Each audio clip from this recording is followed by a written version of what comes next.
Okay, so this video is going to cover phase 3, day 1, week 2 of this phase.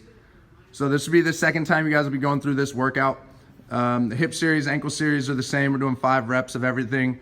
Given that you are going to have a bit more freedom with how long your training session takes, you guys can add a couple reps there. So if you like to do sets of 10, that's totally fine. Just making sure that the execution quality stays as the priority. From there, from our warm-up, we're going down core and balance. We got our mountain climbers, 3 sets of 50. That'd be 25 per leg. And then single leg diagonal hops. Okay, nothing changes there. We don't need equipment for that. The biggest thing is just remembering on the mountain climbers, speed is not the priority. Position is, right? So shoulders over hands, holding that good plank position.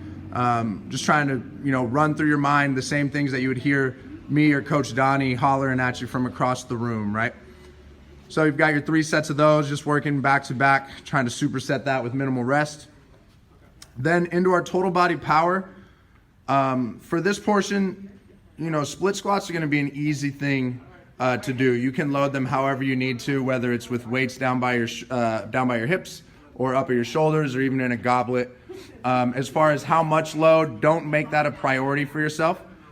We just want the position and the speed to stay as our priority. As we go to 2B, step up jumps. If you have stairs or even like a little curb on the sidewalk, that would be totally adequate for the step up jump. If you're not going to use that, which is fine, you can easily substitute in a split jump, which is just a split squat without weight and you're leaving the ground.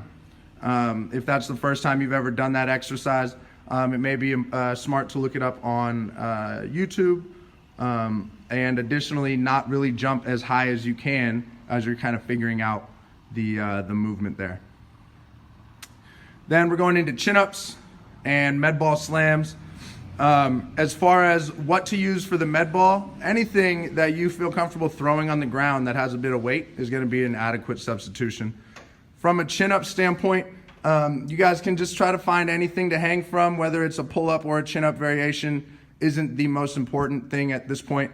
We're just trying to maintain that movement pattern. So something you can pull yourself up towards. If you have a partner that can help you, as like a partner-assisted chin-up, well, actually in this case, this scenario, that may not be the best option. So maybe a jumping chin-up or anything like that where we can use our arms, try to pull our body up towards something overhead. Get creative with it. You guys don't have to be confined to something that, you think is right or wrong. Use this time to kind of explore and learn a little bit about movement in general.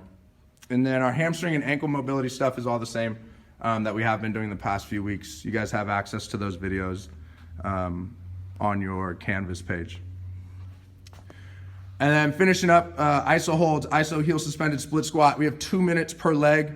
Remember on that, we need to put the balls of our feet on something so that our heel is not touching the ground on that front foot. And then during our iso holds, it is better to start out at an easier position. And then as the course of the iso hold gets longer and longer, you guys can get a bit lower and lower if you feel like you need to make it more challenging. And then last thing, iso single leg calf raise on that. Hold something to support your body so that balance isn't an issue. And then we're just trying to drive through the ball of our big toe and get tall through that leg that's on the ground. Okay? If you guys have any questions, please feel free to reach out to Donnie or to myself for further clarification. And as we get further along into this, we'll be adding more and more resources for you guys.